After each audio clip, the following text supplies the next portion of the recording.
नमस्कार, मी घोडके मॅडम आपलं शकुंतला मॅथ्स अकॅडमीमध्ये स्वागत करते.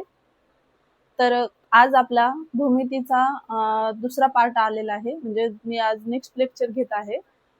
तर आपण आता याच्या आधी सोडवलेली उदाहरणे पाहिलेली आहेत भूमितीमधील, जे आपण समरूपता ह्या चॅप्टर मधील सोडवलेली उदाहरणे 1-2 घेतलेली आहेत.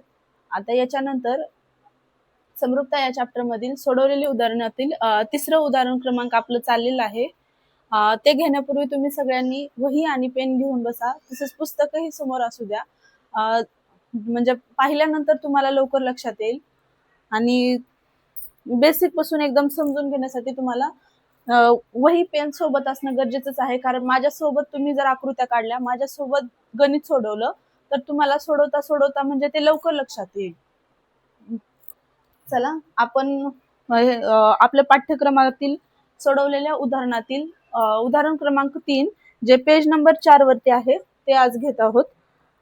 तर याच्यामधला क्वेश्चन असा आहे, ही आकृती दिलेली आहे उदाहरण क्रमांक 3 मध्ये, ज्याच्यामध्ये असं सांगितलेलं आहे, चौकोन एबीसीडी हा समांतरभुज चौकोन आहे. चौकोन एबीसीडी हा समांतरभुज चौकोन आहे. तर तुम्हाला क्वेश्चन वाचतानाच एकदम शांतपणे वाचायचा की त्याच्यामध्ये काय सांगितले, ज्याच्यावरून म्हणजे कसं होईल, क्वेश्चन जर व्यवस्थित वाचलेला असेल तर आपल्याला उत्तर सोडवतानाही जरा सोपं जातं. आपल्याला काय सांगितले, चौकोन एबीसीडी हा समांतरभुज चौकोन आहे. समांतरभुज चौकोन आला म्हणजे याचं काहीतरी गुणधर्म येणार याच्यामध्ये. आपल्याला माहिती आहे प्रत्येक चौकोनाचे वेगवेगळे गुणधर्म आहेत.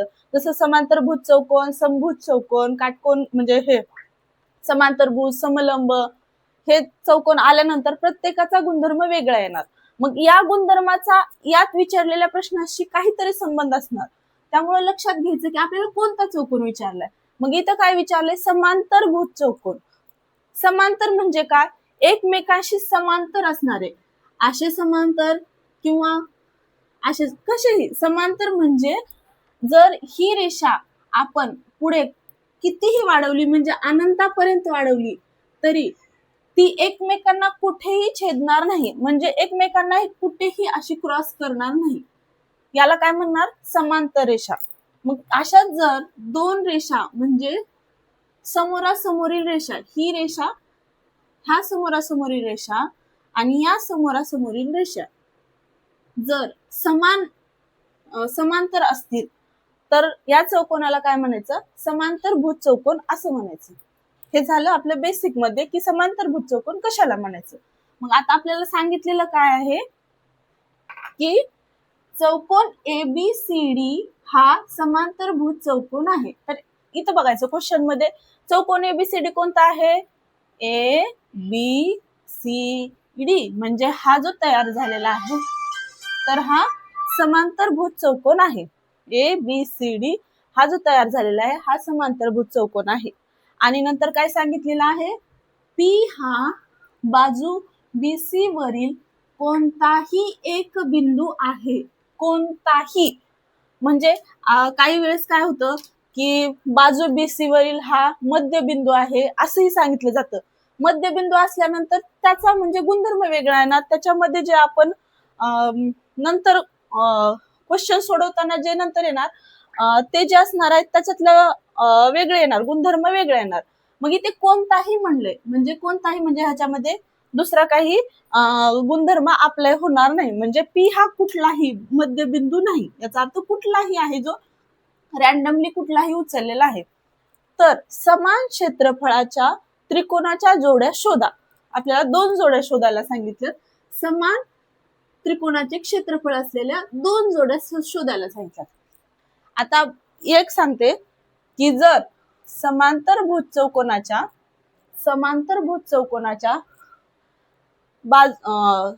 आतमध्ये तयार झालेले हे त्रिकोण असतील, यांची उंची ही समान असणार आहे. कारण हे या दोन्ही ज्या रेषा आहेत याच्यामध्ये जे अंतर आहे, हे जे अंतर आहे उंची, हे समान असणार, हे एकच असणार आहे. त्याच्यामुळे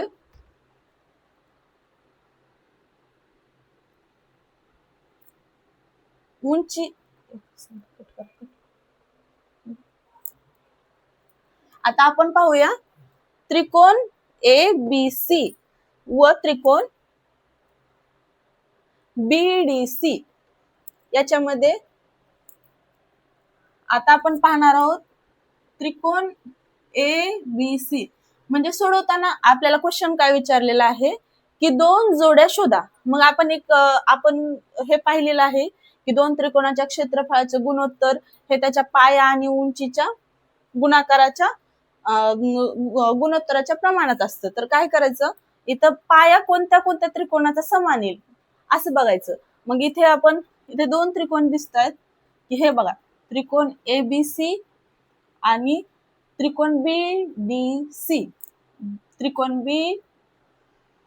B आणि C यांचा BC हा पाया एक समान आहे. कोणत्या कोणत्या त्रिकोणाचा? त्रिकोण ABC आणि त्रिकोण BDC या दोन त्रिकोणाचा BC हा पाया समान आहे. तर आता आपण काय बघायचं, येथे सांगताना काय सांगायचं, चौकोन लिहिताना स्टेप बाय स्टेप लिहायचं. स्टेप बाय स्टेप लिहिल्यानंतर आणि स्वच्छ सुटसुटीत लिहिल्यानंतर त्याला मार्क मिळतात. त्यामुळे जिथपर्यंत गणित येतं तिथपर्यंत स्टेप बाय स्टेप सोडवायचंच. जे सांगितलं, आता काय सांगितलंय, चौकोन ABCD हा समांतरभुज चौकोन आहे. लिहिताना सुरुवात अशी म्हणजे स्वच्छ सुटसुटीत करायची. तरभुज चौकोन आहे. आता हा समांतरभुज चौकोन आहे म्हणल्यानंतर काय येणार, याच्यामध्ये काय येणार की AD समांतर BC म्हणजे बाजू AD ही समांतर असणार आहे बाजू BC शी. म्हणून आता काय करायचं, आता एरिया ऑफ त्रिकोण ABC आणि एरिया ऑफ त्रिकोण BDC विचारात घ्यायचा. त्रिकोण ABC आणि त्रिकोण ADC विचारात घ्यायचा. त्रिकोण ABC व त्रिकोण BDC हा विचारात घेऊ.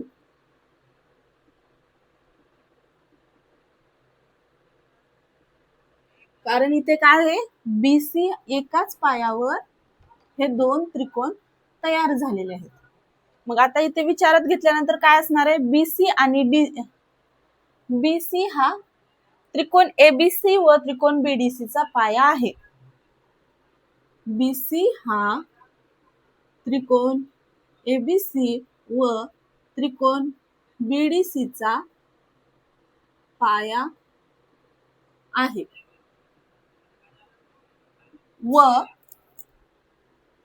समांतरभुज दोन्ही बाजू समांतर असलेल्या नंतर हे जे आतमध्ये जे दोन त्रिकोण बनणार, ह्या दोन बाजू समांतर असल्यामुळे हे जे आतमध्ये जे त्रिकोण ABC व त्रिकोण BDC बनले आहेत त्यांची उंची ही समान असणार आहे. कारण हे बाजू AD व बाजू BC या दोन्हीच्या म्हणजे या दोन्हीच्या मध्ये बनलेले आहेत.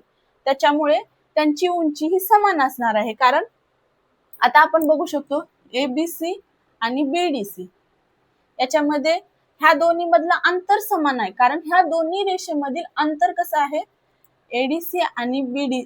AD आणि BC मधील अंतर काय आहे, समान आहे. म्हणून यांची उंची ही समान असणार आहे.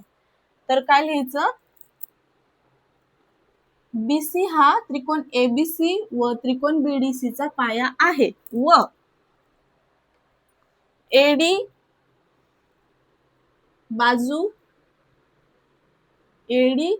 व बाजू BC या समांतर असल्याने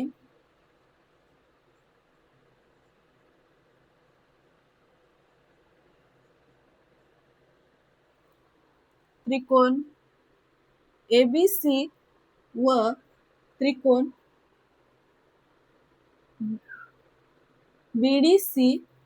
त्रिकोण BDC यांची उंचीही समान असणार आहे.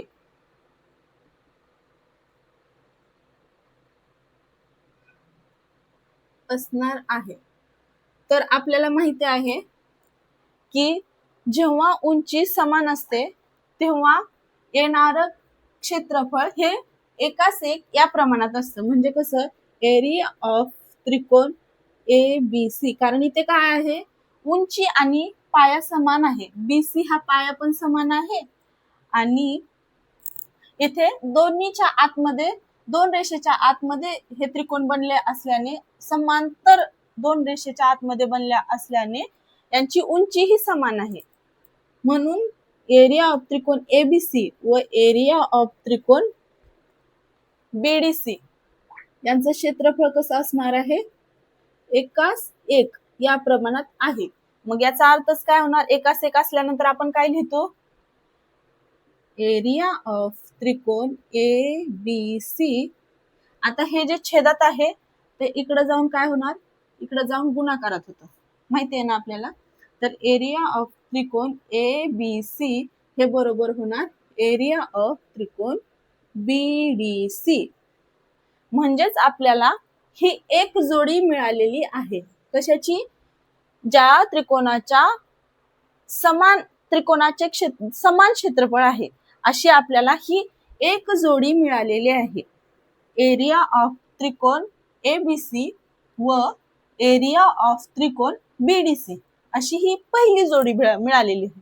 आता याचप्रमाणे आपल्याला दुसरी जोडी मिळवायची आहे. तर दुसरी जोडी मिळवण्यासाठी पण आपण काय करायचं, हे सगळ्यांनी नोट डाऊन करून घ्यायचं आहे. आणि जसं लिहिलंय तसं सुटसुटीत तुम्ही स्टेप बाय स्टेप मांडणी करत गेला तर तुम्हाला म्हणजे मार्क मिळत जाणार. स्टेप नुसार मार्क अर्धा एक असा मिळत जातो.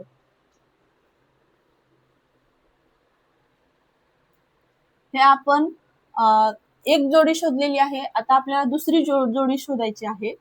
तर आता दुसऱ्यांदाही आपल्याला चौकोन ABCD चाच विचारात घ्यायचा आहे की चौकोन ABCD हा समांतरभुज चौकोन आहे.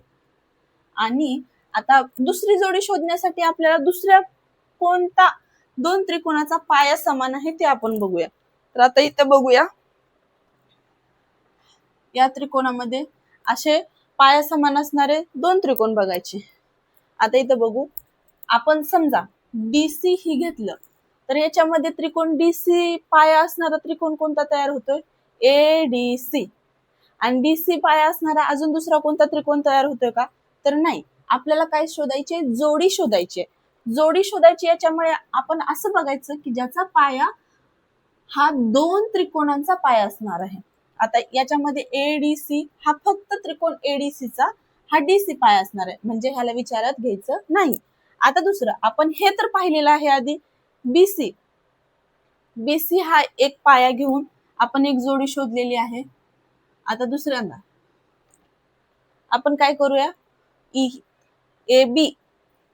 AB हा पाया घेऊन दोन त्रिकोण भेटतात का ते पाहूया.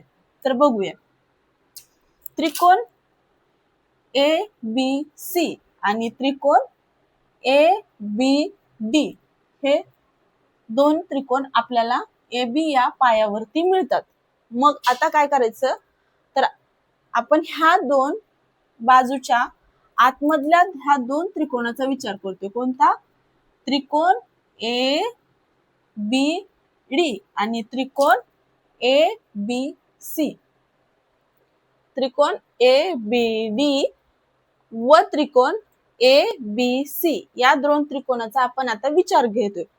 तर काय बघायचंय, जसं सुरुवातीला आपण पहिली त्रिकोणाची जोडी शोधताना AD ही समांतर बाजू आहे बाजू BCशी, तसेच मग AB ही बाजू कोणत्या बाजूशी समांतर आहे, ही समांतरभुज चौकोन असल्यामुळे AB ही बाजू त्याच्या समोरील बाजू म्हणजे बाजू DCशी समांतर असणार आहे. तर आपण तसं मेन्शन करायचं तिथं, म्हणजे बाजू AB ही समांतर आहे बाजू BCशी.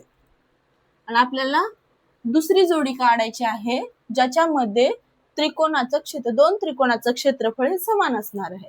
तर आपल्याला कोणते त्रिकोण विचारात घ्यायचे, ज्याची ज्याचा पाया हा ए बी आहे. मग त्रिकोण ए बी सी व त्रिकोण ए बी डी हे दोन त्रिकोण आपण विचारात घेऊया. हे दोन म्हणजे आपण गणित सोडवताना काय विचार केलाय हा इथं लिहून टाकायचा. म्हणजे कसं पेपर तपासतानाही तपासणाऱ्याला समजतं की आणि गणित सोडवताना पुढचा काय विचार केलेला आहे. त्रिकोण एबीसी व त्रिकोण ए बी डी हे दोन त्रिकोण विचारात घेऊ. आता याच्यामध्ये काय आहे, ए बी हा पाया आहे, म्हणजे ए बी हा वरील दोन त्रिकोणांचा सामायिक पाया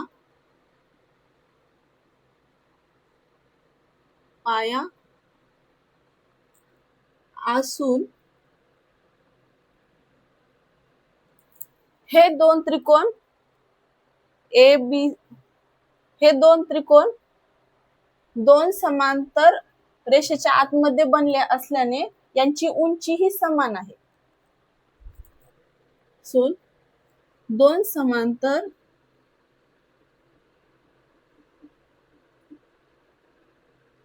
रेषेतील अंतर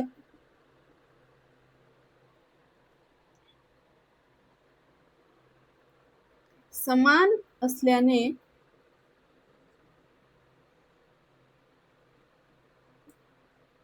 यांची उंची ही समान आहे.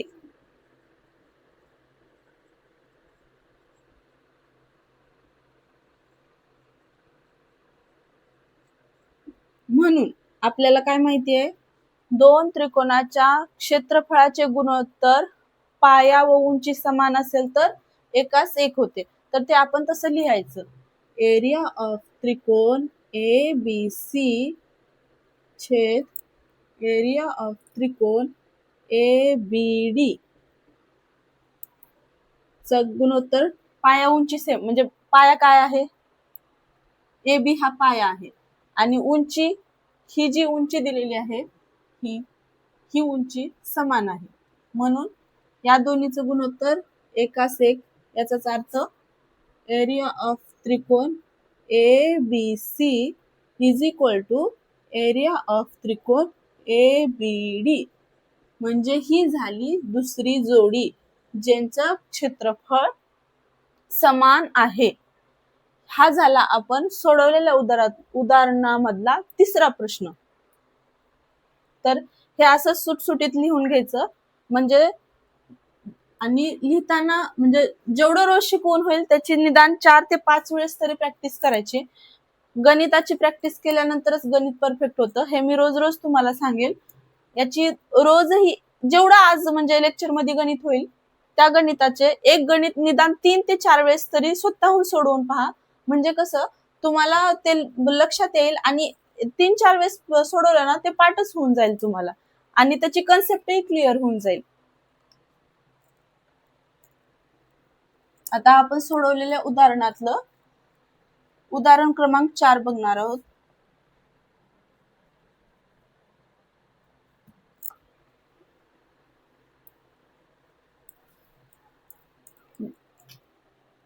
आपल्या पाठ्यक्रमातील पेज नंबर 5 वरती आहे ते उदाहरण क्रमांक 4 आहे.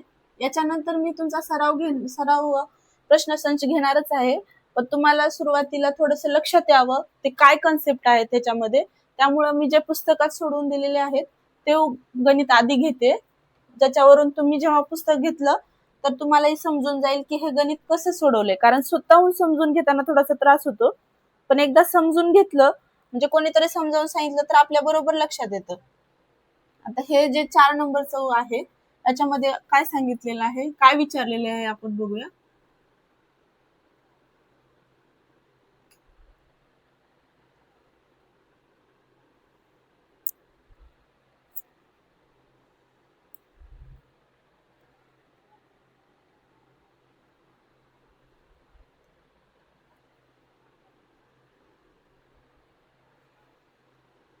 आता प्रश्न वाचतानाच खूप शांततेत वाचायचा, म्हणजे आपल्याला समजतं काय सांगितलेलं आहे की शेजारील आकृतीत त्रिकोण एबीसीच्या एसी या बाजूवर, म्हणजे ह्या शेजारील आकृतीत त्रिकोण एबीसी, म्हणजे लगेच बघायचं त्रिकोण कोणता, एबीसी विचारलाय, ए बी सी, हा त्रिकोण एबीसीच्या बाजूवर डी हा असा डी बिंदू असा आहे की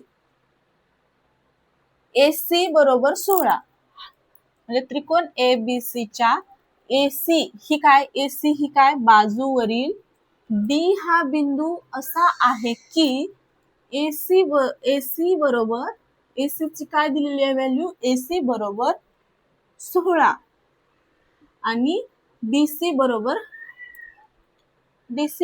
9, म्हणजे ही डीसी ही किंमत किती आहे, 9 आहे, आणि ही पूर्ण किती आहे, तर ही पूर्ण बाजू किती आहे, तर ही 16 आहे, अशी किंमत दिलेली आहे.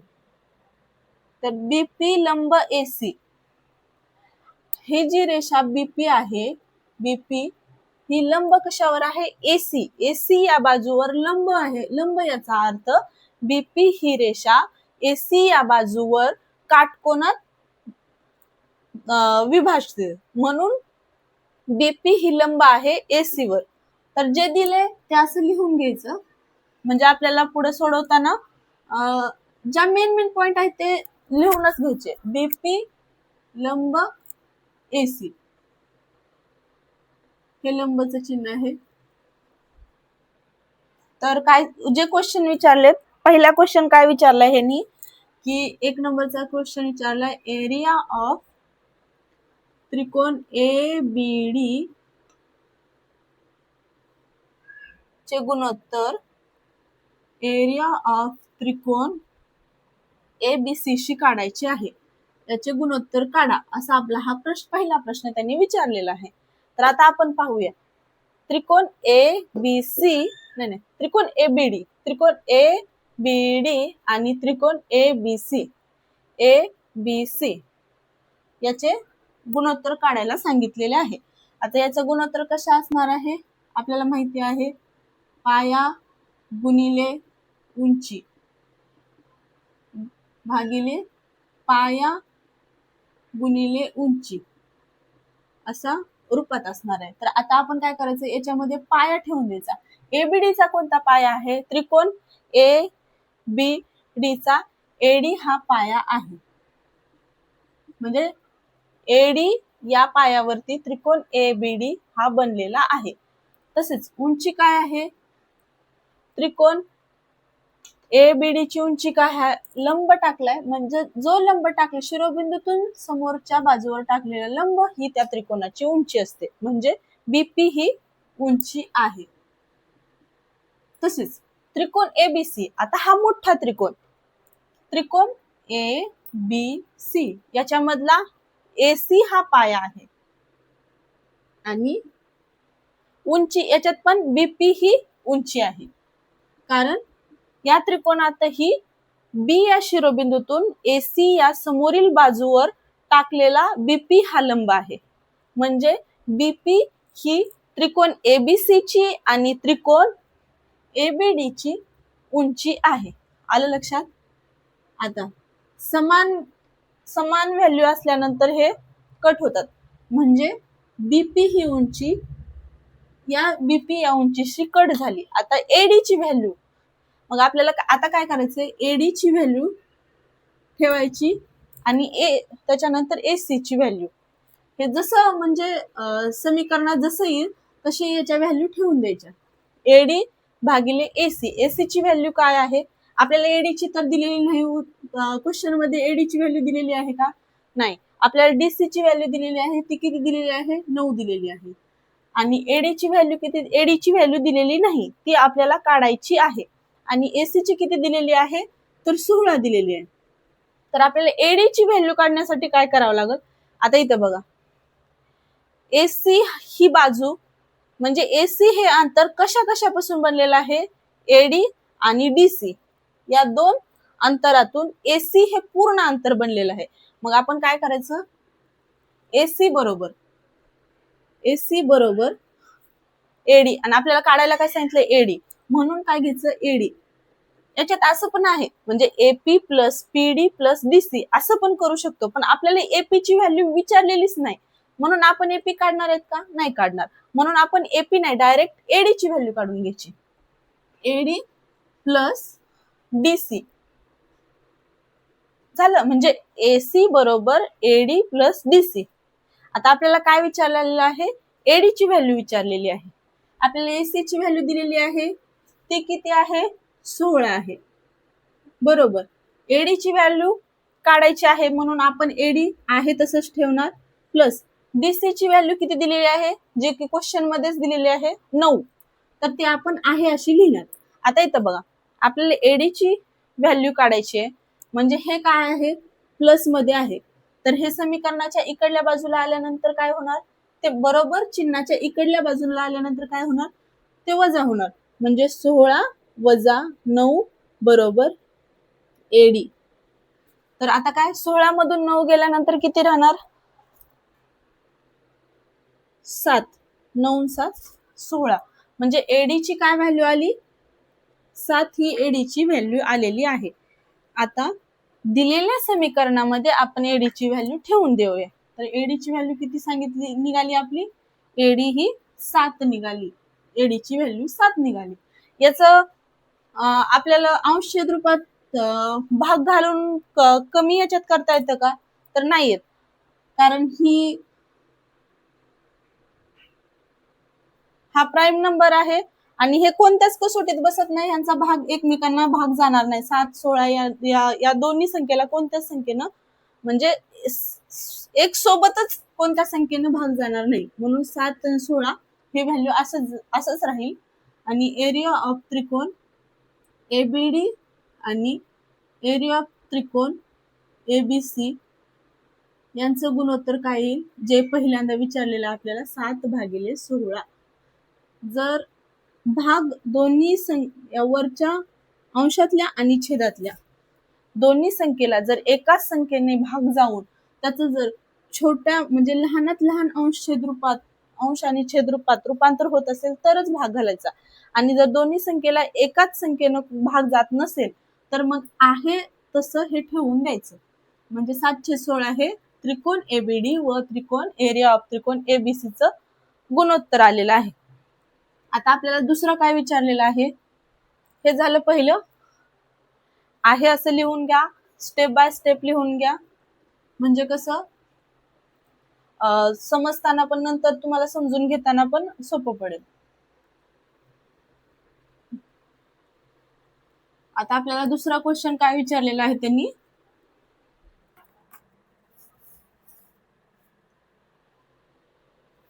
एरिया ऑफ त्रिकोण BDC चे गुणोत्तर एरिया ऑफ त्रिकोण ABC याच्याशी विचारलेले आहे. आपल्याला फक्त एकाच सूत्रावर हे सगळं चाललेलं आहे. आपला पहिला काय गुणोत्तर सांगितलेला आहे? दोन त्रिकोणाच्या क्षेत्रफळाचे गुणोत्तर हे त्याच्या संगत पाया व उंची यांच्या गुणाकाराच्या गुणोत्तरा एवढे असणार आहे. याच ह्याच्यावर आपले हे पूर्ण म्हणजे जे सुरुवातीपासून जे पूर्ण चाललेलं आहे समरूपतेचं, की या एका गुणधर्मावरच चाललेलं आहे, क्षेत्रफळाच्या समानतेच्या एकाच गुणधर्मावर चाललेलं आहे. तर आता इथं बघूया एरिया ऑफ त्रिकोण BDC. त्रिकोण BDC कोणचा आहे? चला इथं बघून घेऊया. एरिया ऑफ त्रिकोण BDC. तर BDC मध्ये DC काय आहे? बाजू आहे. DC काय आहे? पाया आहे. त्रिकोण BDC चा DC हा पाया आहे. तर DC पाया लिहून घ्यायचा. उंची काय असणार आहे? तर येथे उंची काय आहे? समोरील बाजूवरील टाकलेला लंब म्हणजे उंची. मी तुम्हाला आता हे क्लिअर करते, की म्हणजे आपल्याला असं वाटतं, आता हे आपल्याला नेहमी असं वाटतं की ABC आहे, याच्यामध्ये काटकोन त्रिकोण आहे, म्हणजे AC हा बाजू BC वरील टाकलेला लंब म्हणजे AC ही उंची आणि BC हा पाया, हे आपल्या लवकर लक्षात येतं. पण जेव्हा त्रिकोण हा काटकोन त्रिकोण नसतो, जेव्हा त्रिकोण हा काटकोन त्रिकोण नसतो, आता समजा हा त्रिकोण आहे, हा त्रिकोण आहे. आता या त्रिकोणात ही जी एकदम याच्यामध्ये हा काटकोन त्रिकोण नाही, हा जर समजा लघुकोन त्रिकोण किंवा विशालकोन त्रिकोण आहे, तर याच्यामध्ये यांची उंची एसी ही उंची असेल का? तर नाही, अजिबात नसणार आहे. तर याची उंची काय असणार आहे? बीसी या बाजूला आपण पुढं वाढवायचं आणि एसी म्हणजे एसी ए या बिंदूतून समोरील बाजूवर पायावरती एक लंब टाकायचा. हा लंब टाकला तर इथं काय असणार आहे? हा एडी हा आपण लंब टाकला तर याच्यामध्ये ए बी सी ची एडी ही उंची असणार आहे. जेव्हा काटकोन त्रिकोण नसेल, जेव्हा हा त्रिकोण काटकोन त्रिकोण नसेल, लघुकोन त्रिकोण किंवा विशालकोन त्रिकोण असेल, तेव्हा आपल्याला पायाची बाजू वाढवायची, एका शिरोबिंदूवरून समोरच्या पायावरती एक लंब टाकायचा आणि जो लंब असेल तीच या त्रिकोणाची उंची असेल. त्याचप्रमाणे इथं पण आपल्याला तसंच हे करता येईल की त्रिकोण बीडीसी मध्ये, आता बघूया, त्रिकोण बीडीसी मध्ये डीसी हा पाया आहे, हे फिक्स आहे, परंतु बीडी ही त्याची उंची नाहीच आहे. बीडी ही त्रिकोण बीडीसी ची उंची नाही. इथं त्रिकोण बीडीसी ची उंची काय असणार आहे? तर बी या शिरोबिंदूतून डीसी हा पाया, म्हणजे समजा ही अशी आपण वाढवलेली पाया हा वाढवलेली रेष आहे आणि बी या शिरोबिंदूतून डीसी वर आपण एक लंब टाकलाय आणि हा जो लंब आहे तो कोणत्या ह्याच्यात आहे? बीपी हा लंब आहे. म्हणजे बीपी हीच या त्रिकोण बीडीसी ची उंची झाली. समजलं? बीपी ही त्रिकोण बीडीसी ची उंची झालेली आहे. आता बघूया त्रिकोण एबीसी. एबीसी त्रिकोण एबीसी मध्ये काय? एसी हा पाया आहे. या मोठ्या त्रिकोणाचा विचार करा, त्रिकोण एबीसी चा, याच्यामध्ये एसी ही उंची आहे. तर बघूया, एसी ही उंची आहे, नाही एसी हा पाया, सॉरी, एसी हा पाया आहे आणि पाया आहे आणि याची उंची काय असणार आहे? तर आता ही बी हा शिरोबिंदू, एसी ही समोरील म्हणजे पाया आणि पायावर टाकलेला लंब, कुठे टाकलाय? हा पी बिंदूवर टाकलेला लंब, पी या बिंदूत टाकलेला लंब म्हणजे बीपी ही काय झाली? तर त्रिकोण एबीसी ची उंची झाली, म्हणजे ही झाली बीपी ही उंची. आता याच्यात पाहूया आपण, बीपी ला बीपी कट झालं, राहिलं काय? डीसी भागिले एसी. आपण व्हॅल्यू काढलेले आहेत. डीसी ची व्हॅल्यू काय आहे? 9 आहे. एसी ची व्हॅल्यू काय आहे? 16 आहे. हे याचं कमीत कमी याच्यामध्ये अतिसंक्षिप्त रूपात रूपांतर होतं का? नाही होत. म्हणजे हे आहे असं राहणार, कारण 9 आणि 16 या दोन्ही संख्येला एका संख्येने भाग जात नाही, म्हणजे 9 आणि 16 ह्या आहे तशाच राहणार. आणि एरिया ऑफ त्रिकोण बीडीसी चे गुणोत्तर एरिया ऑफ त्रिकोण एबीसी शी काय असणार आहे? 9/16. हे झालं उदाहरणातील उदाहरण क्रमांक 4 मधील विचारलेल्या दुसऱ्या प्रश्नाचं उत्तर, जे आपण असं सुटसुटीत लिहायचं आहे. चला आता आपल्याला तिसरं बघूया. तिसरं उदाहरण काय दिलेलं आहे ते आपण पाहूयात. म्हणजे तिसरं गणित काय विचारले त्यांनी, उदाहरण क्रमांक 4 मधील तिसरं गणित काय विचारलेलं आहे? हे 3 नंबरचं आहे. याच्यात असं विचारलेलं आहे की एरिया ऑफ त्रिकोण एबीडी चे एरिया ऑफ त्रिकोण बीडीसी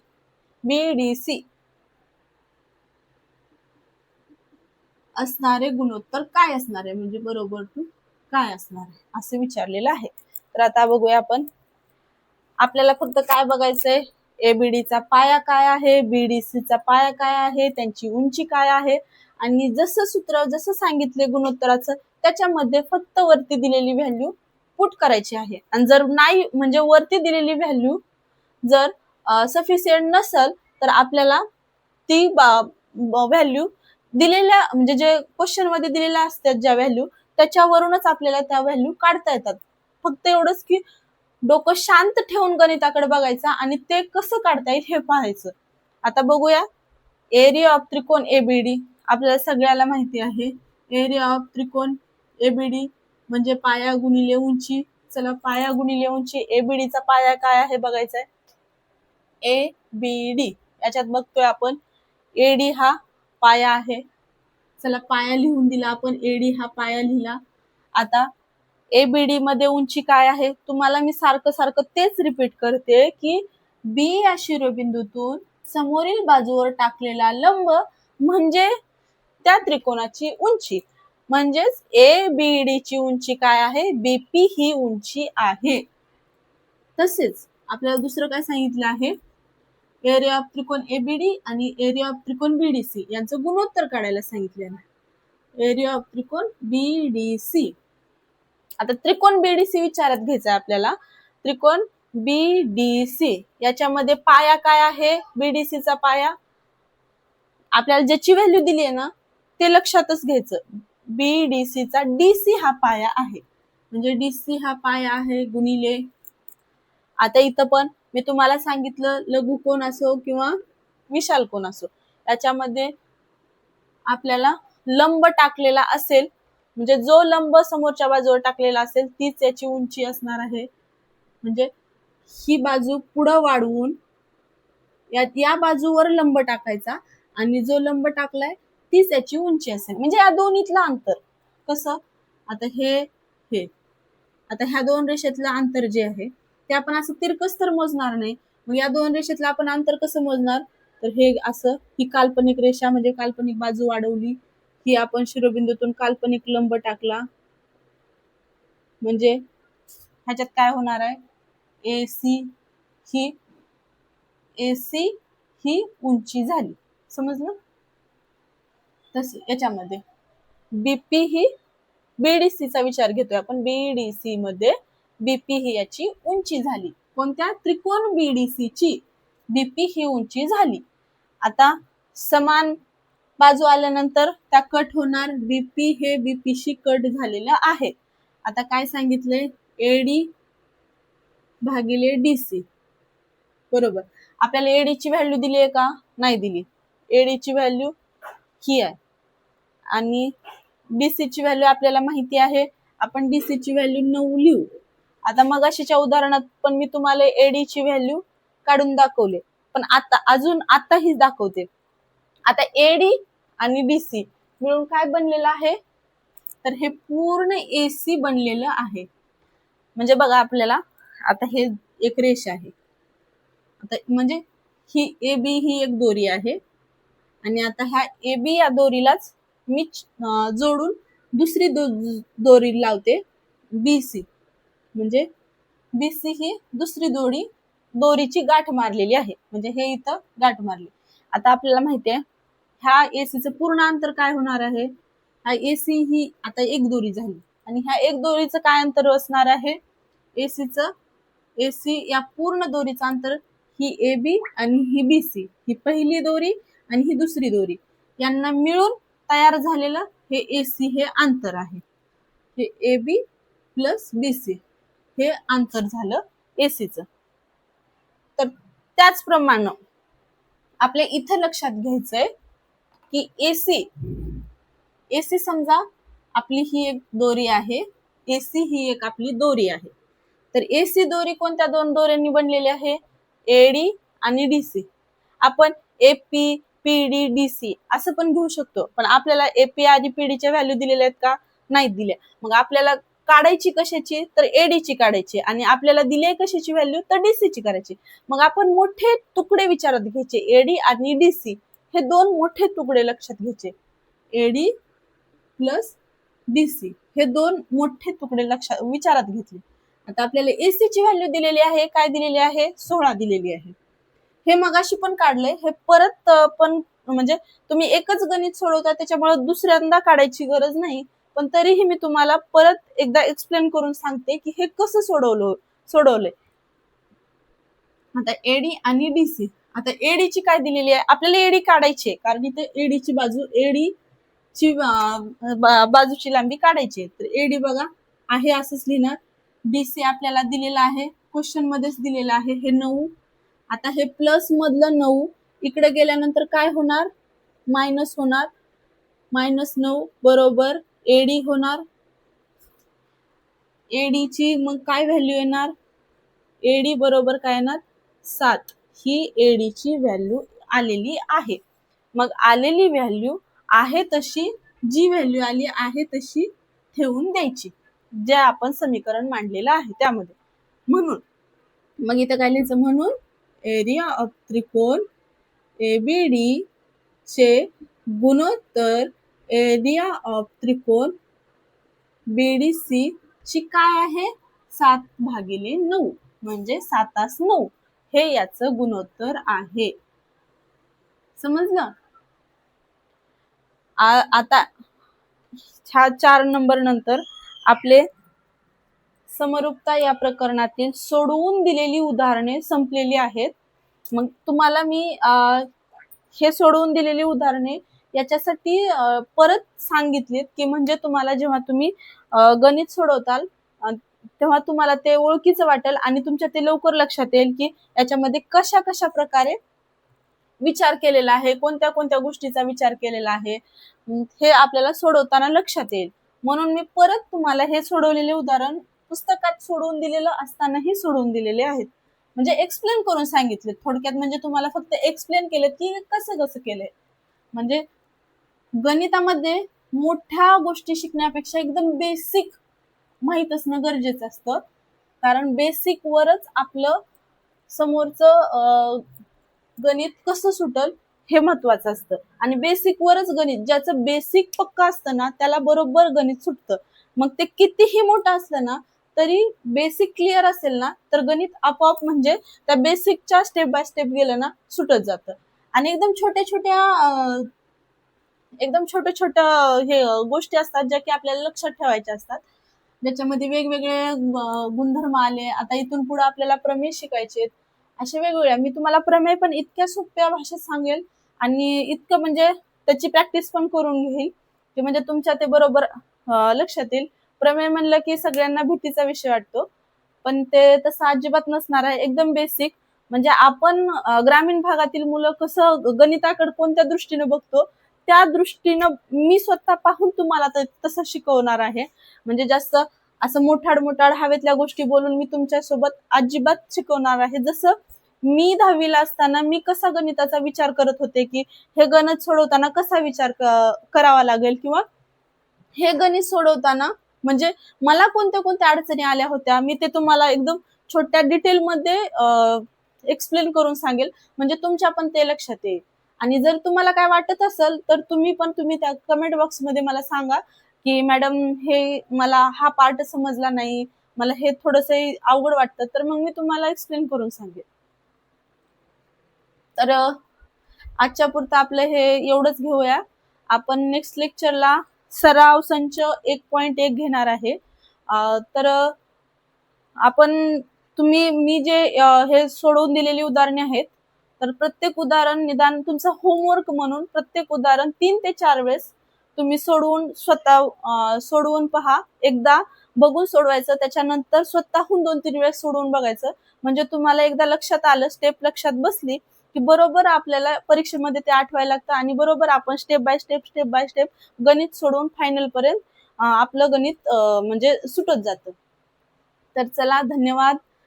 तुम्ही आजचं लेक्चर पाहिल्याबद्दल. जर लेक्चर तुम्हाला आवडलं असेल तर नक्कीच या व्हिडिओला लाईक करा, चॅनलला आमच्या सबस्क्राईब करा आणि जास्तीत जास्त मुलांपर्यंत हे चॅनल पोहोचवण्याचा प्रयत्न करा, कारण आपल्याला जास्त म्हणजे अशा मुलांना शिकवण्याचा विचार आहे की ज्यांना गणिताची खूप भीती वाटते, ज्यांना असं आपण असं एकदम 0 लेवल पासून आपण गणित शिकवणार आहोत. या लेवलचा ज्याला की एकदम नॉर्मल काही गोष्टी येत नाहीत, इथपर्यंतचा विचार करून पुढील गणित आपण सोडवणार आहोत.